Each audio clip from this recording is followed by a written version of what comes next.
मच्छर पंचायत पूज्यपादाचार्य स्वामी श्री गुरु चेतन जी महाराज के श्री युगल चरणों में कोटि नमन।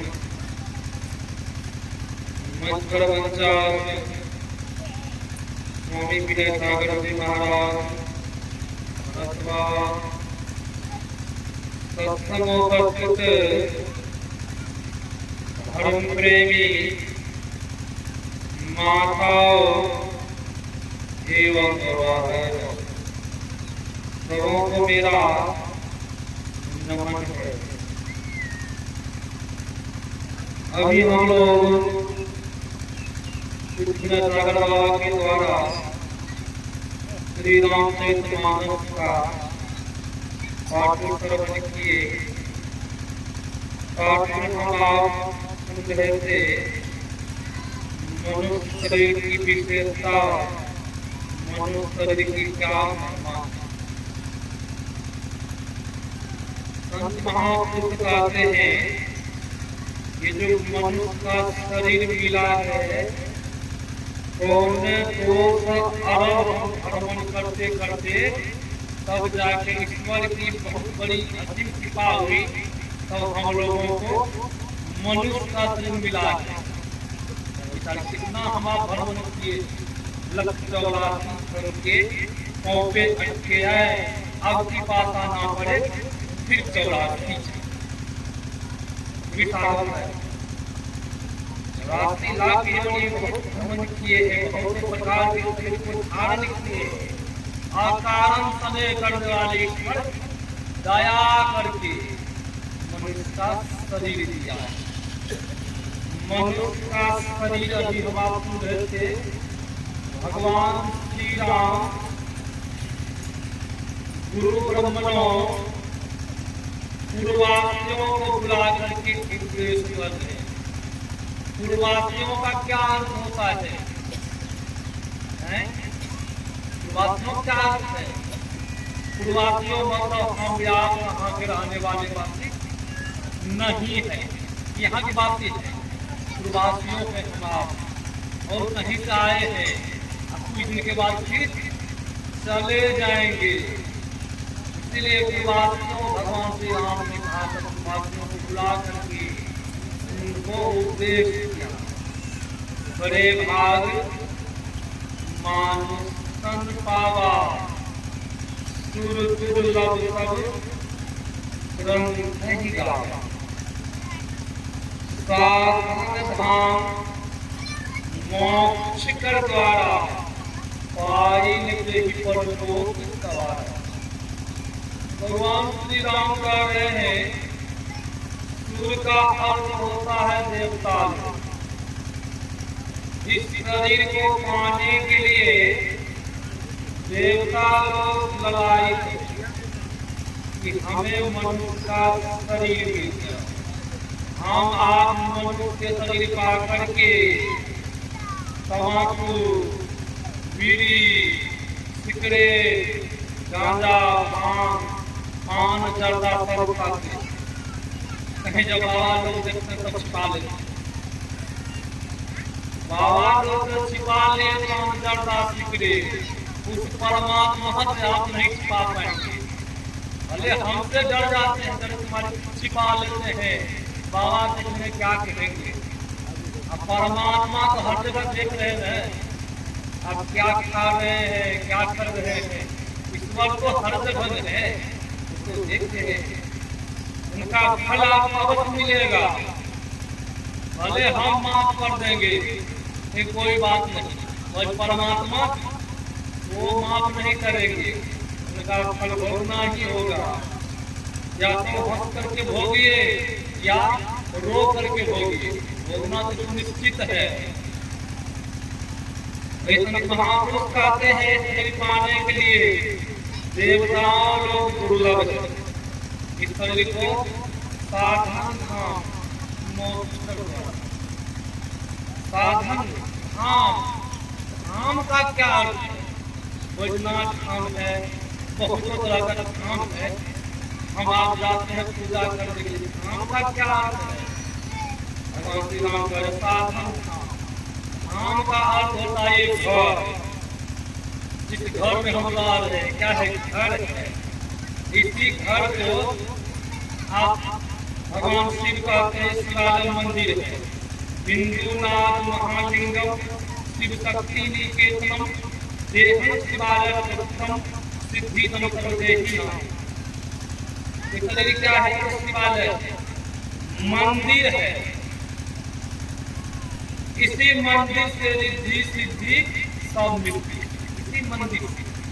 और बाहर में जब हम आप मंदिर जाते हैं, मंदिर की रिद्धि मिलने वाली वही संस्थाओं के शरीर की विशेषता क्या है? इस शरीर में 3 सीढ़ी लगी हुई, तीनों सीढ़ी 3 तरफ जाती है। हम आप जो आंख बंद करते हैं अंधकार, वह अंधकार नरक की सीढ़ी है। साधन भजन करके प्रकाश को पाते हैं।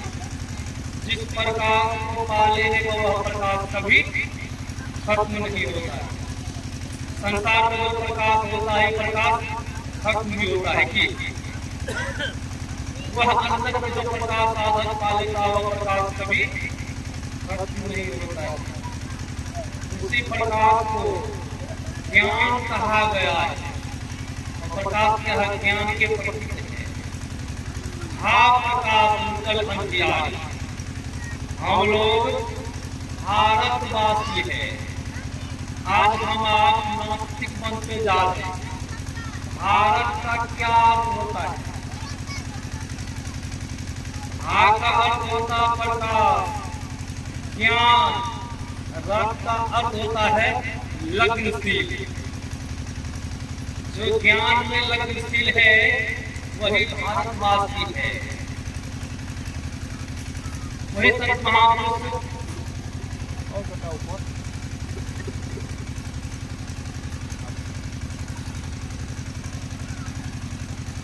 महापुरुष ऋषि कहते हैं हम लोग भारतवासी है। वह प्रकाश अंदर में पाले विश्व प्रकाश कभी खत्म नहीं होता है। ज्ञान का प्रसिद्ध है, वही है स्वर्ग की सीढ़ी। फिर उससे जब आगे बढ़ता है, प्रकाश से भी आगे बढ़ना पड़ता है। जिस तरह हम आप अभी कहाँ कहाँ से आए, सत्संग आए होंगे, मछावती बहुत जगह आए। इस सत्संग स्थल को आ गए, पुनः घर जाने के लिए इस स्थान को छोड़ना ही पड़ेगा। यही बैठे रह जाएंगे, जब यहाँ बैठा रहेंगे तो यही रहेंगे, यहाँ से आगे नहीं पहुँच पाएंगे। उसी तरह अंदर में प्रकाश से भी आगे बढ़ना पड़ता है। आगे अनाहत शब्द होते रहता है अंदर में, उसी प्रकाश में वह शब्द कभी खत्म नहीं होता है। संसार में जो शब्द होता है वह शब्द कभी कभी खत्म भी हो जाता है। अंदर में जो शब्द होता है वह शब्द कभी खत्म नहीं होता है। उसी शब्द को जो पा लेता है, उसी शब्द को जो अभ्यास सुनता है, उसी सार शब्द के सहारे से उस परमात्मा के पास जाते। वही है मोक्ष की सीढ़ी, सचखंड की सीढ़ी। वही संत महापुरुष का 3 सीढ़ी लगी हुई मनुष्य के शरीर में। 9 द्वार है। 2 आंख का द्वार, 2 कान का द्वार, 2 नाक का द्वार, 1 मुंह का द्वार, मल मूत्र विसर्जन करते हैं। 9 द्वार। इसी 9 द्वार से जब जीव निकलता है तो वह आदमी नरक में जाता है। संत महापुरुष कहते हैं जब आंख से जीव निकलता है तो आंख खुली रहती है। हम आप किसी की मृत्यु होती है गांव समाज में, हम आप देखने के लिए जाते हैं। हम आप कहते हैं खाना भाई साहब लग रहा आंखें से इनका जीव निकला है, आंख खुली है। जब कान से जीव निकलता है तो कान टेढ़ा पड़ जाता है। जब नाक से जीव निकलता है तो नाक टेढ़ी पड़ जाती है।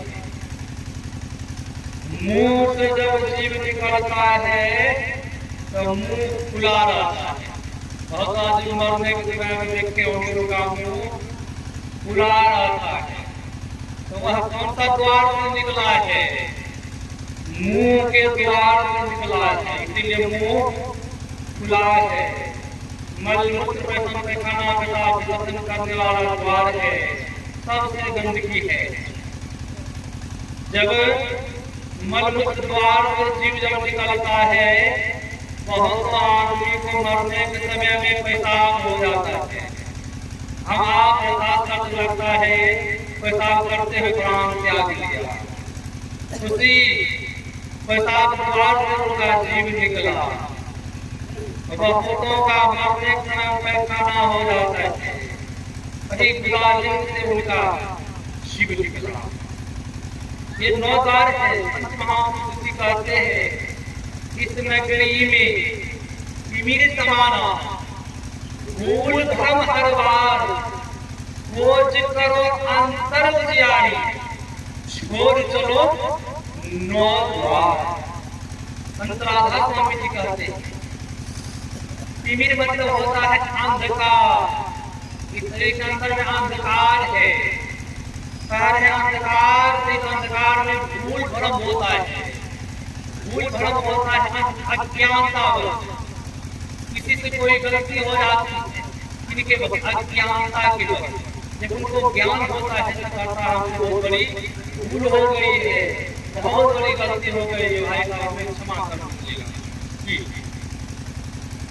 अज्ञानता के वजह अकर्म होता है, पाप में कर्म होता है अज्ञानता के वजह। ज्ञानता के वजह होता है।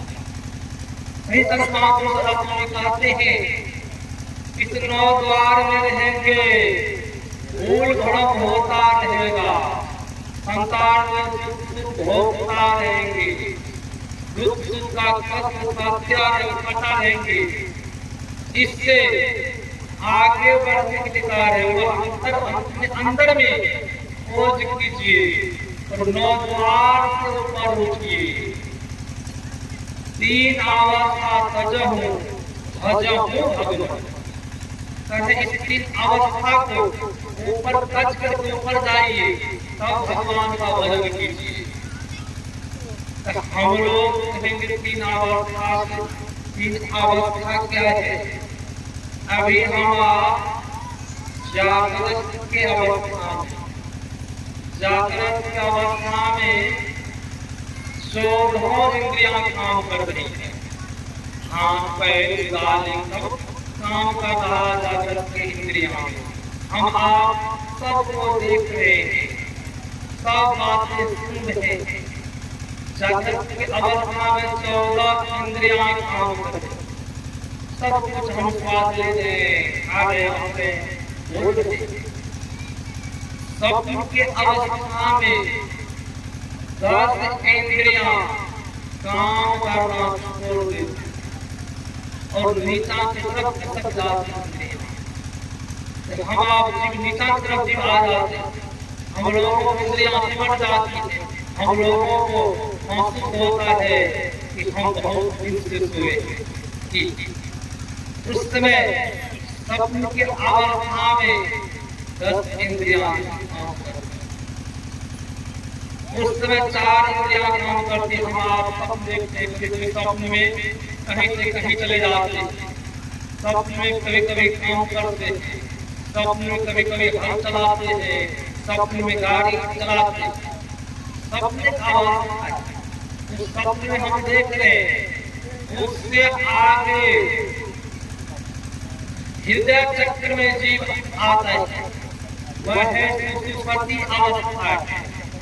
उस अवस्था में गहरी नींद में आदमी आ जाता है। बहुत आदमी करता है मर ही गया। सुषुप्ति अवस्था में 13 इंद्रियां काम करना बंद कर देती, 1 इंद्रियां चित्त बचता है।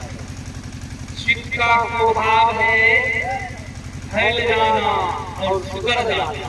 उसी चित्त पर हम आप जीवित जिस तरह इसका वर्णन हो रहा है, हम ऐसे हाथी उसी चित्त हाथी दे रहा हम लोग जीवित चित्त कर काम करना बंद कर दे उस समय, तब क्या होगा? शरीर का अंत हो जाएगा। चार इंद्रियां अंतरतः इंद्रियां, अंदर की इंद्रियां मन, बुद्धि, चित्त, अहंकार। पांच कर्म इंद्रियां, पांच ज्ञान इंद्रियां। चित्त का क्या स्वभाव है? फैलाओ और कर जाना। बुद्धि का काम है निर्णय करना। मन का काम है संकल्प विकल्प करना। मन संकल्प विकल्प करता है। अभी गर्मी है तो मन विकल्प कर रहा है, मुझे गर्मी लग रही है, पंखा लग गया है, हवा आ रही है, हम लोग को आनंद हो रहा है। मन संकल्प विकल्प, मन विकल्प करता है, मुझे जोड़ों की भूख लग गई है, भोजन कर लेते हैं। मन विकल्प करता है, मुझे जोड़ों की प्यास लग गई। क्या आत्मा शक्ति है? आत्मा संकल्प विकल्प, आत्मा मन संकल्प और मन बुद्धि चित्त अहंकार। अहंकार का स्वभाव है जिसमें मैं लगा हुआ है। हम आपका सुनिए, गाड़ी मेरी गाड़ी, मेरी संपत्ति है, मेरा मकान है, मेरा घर है, मेरा पुत्र है, मेरी पुत्री है। ये क्या है? अहंकार, जिसमें मैं सब जुड़ा है, मेरा तेरा जुड़ा है। क्या है? अहंकार सब जुड़ा है। अहंकार सब भले हम आप मन से कह देते हैं, अंतरकरण से हम आप ये जाने कि जो भी कुछ हम देख रहे हैं ये हमारा नहीं, सबों को छोड़ करके हमें जाना। वही ऋषि कहते हैं इस शरीर साधन धाम मोक्ष द्वारा। इस शरीर साधनों का काम है मोक्ष का द्वार। उस बैजनाथ धाम में जाएंगे, वो बैजनाथ धाम मोक्ष का धाम नहीं। संतों ने कहा वो धाम जाएगा, बैजनाथ धाम मोक्ष का धाम है। ये घर जो है, ये घर मोक्ष का धाम। संत महापुरुष कहते हैं कि इस शरीर के अंदर में बिंदु नाग भी है, महालिंग भी है, भगवान विष्णु भी है, माता पार्वती। और महाराज जी कहने की बात की थी, जिस मत में, जिस संस्था में, जिस संप्रदाय में बिंदु ध्यान, नाग ध्यान की चर्चा नहीं हो, वह संप्रदाय, वह मत, वह मच्छब हौसला है। मच्छब वह मत में कोई जान नहीं। नाग ध्यान की चर्चा नहीं। क्यों ऐसा कहा? वही बिंदु नाद से उस परमात्मा के पास हम जा सकते, और कोई दूसरा उपाय ही तो उपाय है। संसार में जीने के लिए आंख भी चाहिए और कान भी चाहिए, सुनने के लिए पैर भी चाहिए। इस संसार में कहीं भी जाते हैं, हम देखते हैं कोई चीज पदार्थ देखते हैं, फिर पुनः सुनते कि परमात्मा लग भी जाने के लिए आपको देखना होगा और सुनना होगा। देखना क्या? सूक्ष्म बिंदु को देखना होगा। उसी बिंदु में नाद भी है, वह शब्द भी है उसी बिंदु के अंदर में। उस बिंदु को सुनना होगा। उसी को सुनते सुनते हम परमात्मा के पास जाते हैं। उसी शब्द से ये सृष्टि हुई है, संसार बना है। वही संत महापुरुष ऋषि कहते हैं उस परमात्मा बिंदु नाद भी है, महालिंग भी शरीर के अंदर है। बिंदु क्या है? परमात्मा के बाएं हाथ है। नाद क्या है? परमात्मा के दाएं हाथ। कोई आदमी परमात्मा के दाएं और बाएं हाथ में पकड़ा जाए, क्या वह आदमी कभी गिर सकता है परमात्मा के हाथ से? किसी आदमी परमात्मा को हाथ से पकड़ ले तो परमात्मा छोड़ेंगे? यहाँ का आदमी जब पकड़ ले तो छोड़ते तो परमात्मा है, वो पकड़ लेंगे। इसी सत्संग को प्रहलाद महाराज जी बहुत अच्छी ढंग से समझाए। गुरुदेव ने कहा कि सत्संग जो है, सत्संग मेरी श्वास है। सत्संग मेरी श्वास है। सत्संग गोस्वामी जी महाराज के पास सत्संग को समझा कहे हैं। गोस्वामी महाराज जी के पास भगवान श्री राम आए हैं। गोस्वामी जी महाराज जी कह रहे हैं कुछ मांग लो हमसे। हम लोगों के पास जब परमात्मा आ जाए, भगवान श्री राम आ जाए, कहते हैं कि आप मांग लीजिए तो आप हम लोग बहुत कुछ मांग लेंगे। हम लोगों के अंदर एक इच्छा बनी रहती है कि वह संसार के बादशाह बन जाए, सिकंदर बादशाह बन जाए। कि ऐसी इच्छा बनी सामने और करते हैं, कभी सबर नहीं हो रहा है, संतुष्टि नहीं हो रही है, और करते जा रहे हैं। हम लोगों के पास जब परमात्मा आ जाएंगे तो संसार के पदार्थ मांग लेंगे। गोस्वामी जी महाराज के पास श्री राम भगवान आ गए।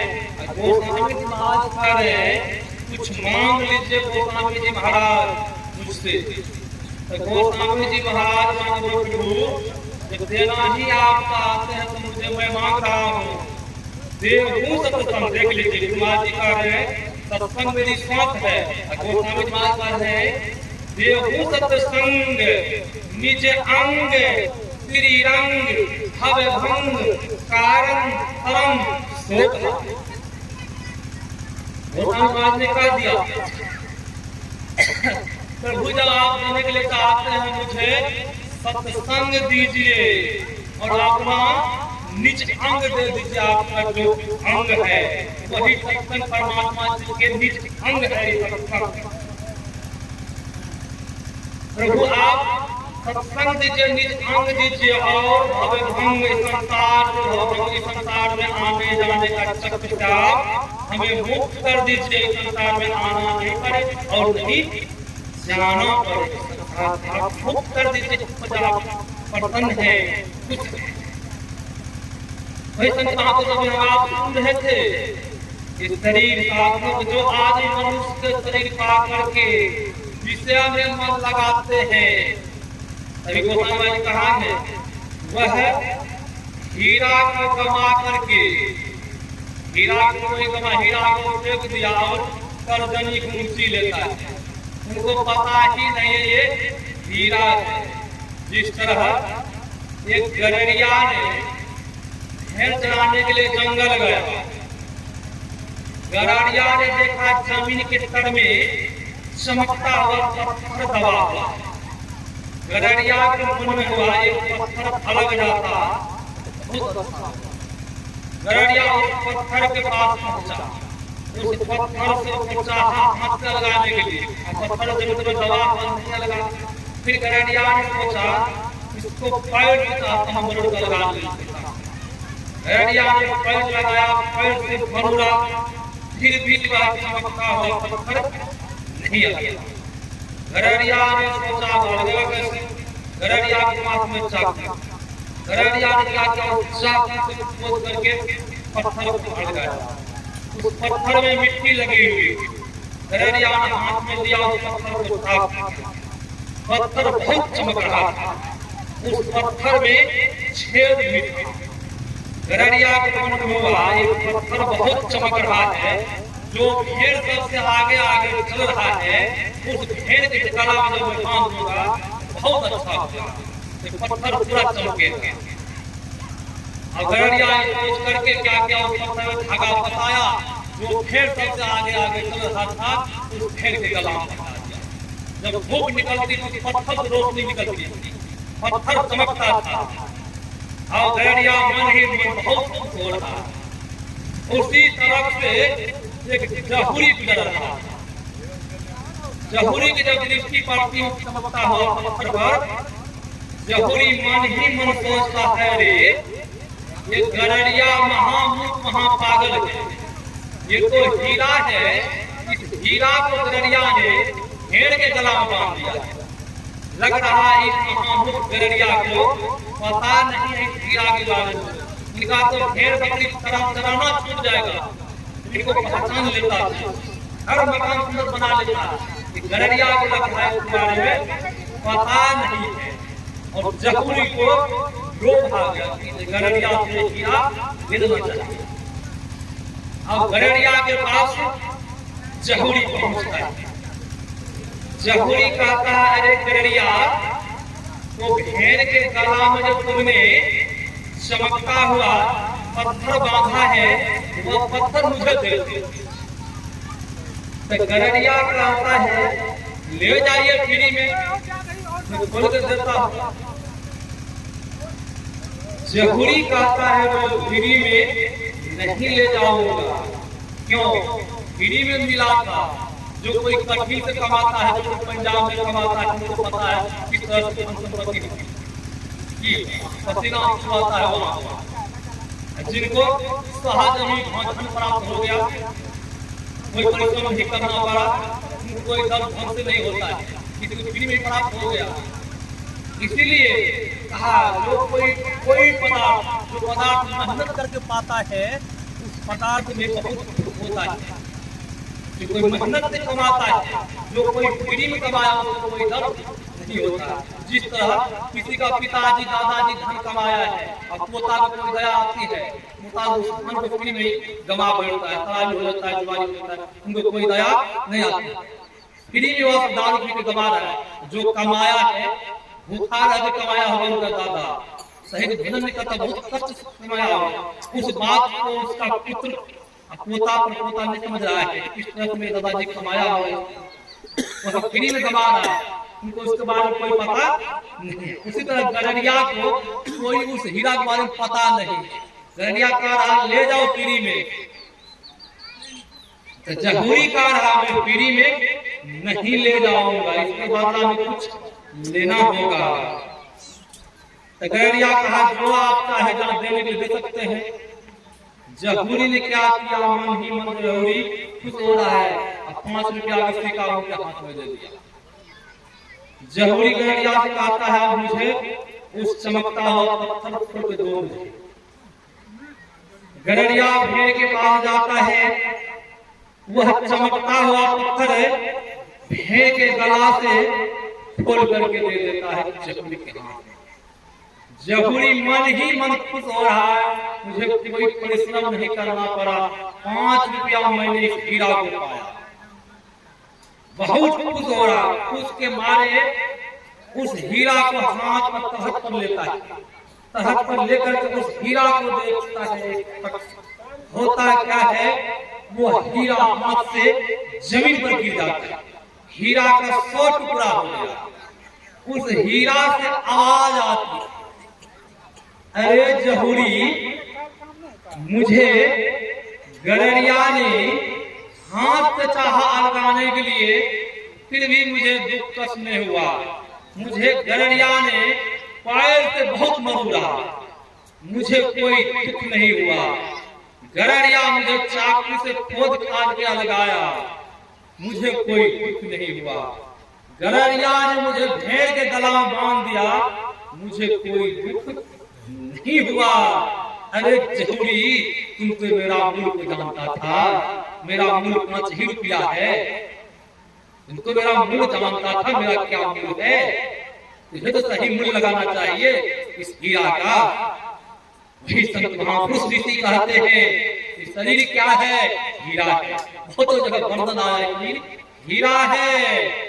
उस जहुरी को पता है गुरु और इष्ट में कोई फर्क नहीं है। उपनिषद ग्रंथ पढ़ेंगे, जो गुरु है वही इष्ट है, जो इष्ट है वही गुरु है, जो परमात्मा है वही गुरु है। संत रूप में गुरु आते हैं, जो गुरु है वही ईश्वर है, कोई अंतर नहीं है। जो कोई अंतर मानते हैं, बहुत अंतर मानने वाले हैं, वह उस ज्ञान को प्राप्त नहीं कर पाता है। जो कोई अंतर में, गुरु तो अलग है, परमात्मा अलग है। एक सन्यासी महात्मा, उनको भी हो गया था भ्रम, गुरु अंतर है, गुरु अलग है, और गुरु महाराज जी अलग है, परमात्मा काली माँ दुर्गा में अलग है। एक सन्यासी महात्मा नवरात्रि व्रत करते थे, सन्यासी में थे, उनके यहाँ संत मत के प्रचारक के वरिष्ठ आ गए, उस महात्मा से कहते हैं चलिए हम कुप्पाघाट आश्रम जा रहे हैं, आप भी चलिए मेरे साथ। तो वो महात्मा जी कहते हैं हम लोग नवरात्र के व्रत कर रहे हैं, नवरात्र के व्रत खत्म होने पर तब मैं जाऊंगा। वह प्रचारक कहते हैं क्या आप भी नवरात्रि व्रत करते हैं, आपके सन्यासी साधु महात्मा है? तो महात्मा ने कहा दुर्गा माँ तो दुर्गा माँ है, गुरु महाराज जी मेहरती में है कि मेहरती में ही जी है। अब देख लीजिए, जो अंतर मानते हैं अपनी सदकार कर रहे हैं, वह प्रचारक तो चले गए कुप्पाघाट, दर्शन से गुरु महाराज जी का आ गए। जब इस महात्मा जी सन्यासी जब नवरात्रि व्रत खत्म हुआ, तब ये महात्मा जी कुप्पाघाट गुरु महाराज दर्शन के लिए जाते हैं। जब पहुंचे कुप्पाघाट भागवत आश्रम, तो गुरु महाराज जी कहते कौन? तो महात्मा जी अपना नाम कहते हैं। गुरु महाराज जी कहते हैं मेहरती में ही तो मेहरती में ही है, दुर्गा में तो दुर्गा में है। बड़ा उनका आश्चर्य हुआ। तो गुरु महाराज जी कहने लगे, गिर गए, परमात्मा गुरु महाराज जी हमसे बहुत बड़ी गलती हुई, भूल हुई। जो अंतर मानते हैं तो कहीं कर रहे हो उस तत्व ज्ञान को प्राप्त नहीं कर पाता। जो कोई अंतर मानने वाले, वही शरीर के बारे में आप अभी सुन रहे, शरीर साधनों का धाम है, मोक्ष का द्वार। शरीर क्या है? तो हीरा है। शरीर क्या है? शिवालय है। शरीर क्या है? फुलवारी है। इस शरीर में भगवान विष्णु, माता लक्ष्मी रहते हैं। हीरा के बारे में हम लोगों को पता ही नहीं कि पता जब होता हीरा के बारे में तो हम हीरा को बचा कर रखते, तब धनवान हम हो जाते। वही जहुरी जब पता हो जाता उनका फिर बकरी चलाना छूट जाता, वह अमीर बन जाता। उसी तरह हम आप भी अमीर बन जाएंगे। इस हीरा को नहीं पहचाना, जिसने पहचाना वह अमीर हो गया, अमीर हो गया। उनको कोई चीज की कमी आज नहीं। इसने हीरा को पहचान लिया, जिसने नहीं पहचाना उनको पता गररिया बना हुआ है, भटक रहा है, फिर बकरी चला रहा है। पता किसको है? संत को और परमात्मा को पता है, जिसने इस हीरा को लिया है। वही कह रहे हीरा को, उस हीरा को जिन्होंने छोड़ करके जो कोई विषय पदार्थ को ग्रहण करते हैं, उनको लेते हैं, वह क्या करते हैं? इस हीरा को कमा करके फेंक, हाथ से फेंक करके विषय रूपी कर्जनी घूंची लेता है। वह कोयला को पकड़ता है, मुट्ठी कोयला पकड़ने से कोई लाभ होगा, पेट भरेगा, भूख मिटेगी। तो कोयला को पकड़ गए, विषय पदार्थ मंदिर है। जो कोई जाना है कि हीरा है, वही उस परमात्मा। जो कोई नहीं जाना है, फिर बाद में देखते हैं मरने में सिर पट करते हैं, सो अर्ध भी पावे, सिर धुनी धुनी पछताए, काल ही कर्म इस पर ही मिथ्या। तब किनको दोष लगाते हैं? तो मरने का बहुत रोते हैं, बहुत रोते हैं। काल परमात्मा अच्छा नहीं किए, काल कर्म ईश्वर को दोष लगाते, झूठ ही दोष लगाते हैं। ईश्वर को मौका दिया, मंदिर बना के दे दिए, भजन करेंगे तब न लाभ होगा। तो यहाँ क्या कहते हैं? बहुत का नाम महाराज, घुटना में दर्द होता है, सिर में दर्द हो रहा है। क्या आप संसार के सब सोच क्रिया करते हैं कि नहीं करते? आहार करते, भोजन करते नहीं करते? सब काम करते हैं, भोजन भी करते हैं, सोते भी है, टीवी मोबाइल भी देखते हैं। मोबाइल टीवी देखने में सिर में दर्द हो, घुटना में दर्द हो, हम समझेंगे कि भोजन छोड़ दी में दर्द हो रहा है। भजन में क्यों ऐसा बहाना बनाते हैं? वहां धर्मराज चित्रगुप्त पूछेंगे तो क्या जवाब देंगे? ठेगना में दर्द हो रहा था तो ठेगने मुंगर ढोल लगाएंगे। जिस ठेगना के नाम लेंगे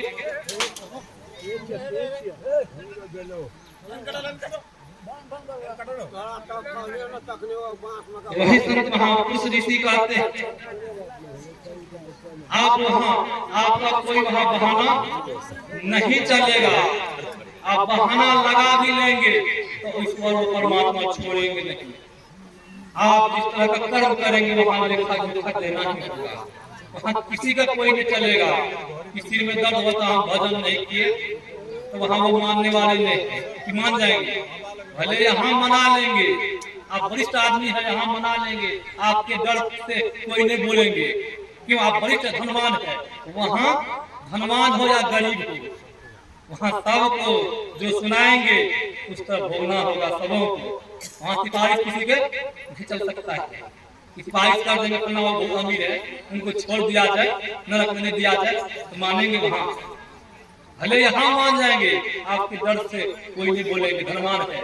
इसीलिए वहाँ परमात्मा घर में धनवान हो या गरीब हो या राजा हो या रंग हो या फकीर हो, सबों को जिसका जो कर्म किया है कर्म का लेखा जोखा वहाँ अवश्य होगा। खुशी कहते हैं मनुष्य कहते हैं पाए इनका क्या विशेषता है समझ लीजिए, जान लीजिए। भजन कर लेंगे तब तो सार्थक है जीवन, जब नहीं किए तो बहुत हानि हो जाएगी। जब आप धर्म को जान लिए तब तो ठीक है, जब आप नहीं जान पाए बहुत हानि हो जाएगी। बैल के शरीर में चले जाएंगे, गधा के शरीर में चल जाएंगे, तो दुख उठाना होगा। कि किसी को दुख पसंद है, किसी का मंगल पसंद है, वही संत महापुरुष इसी कहते हैं। इसी आप शरीर में रह करके उस परमात्मा को पा सकते हैं, ईश्वर के पास जा सकते हैं। ये आप लोगों की सेवा मैंने सुनाया।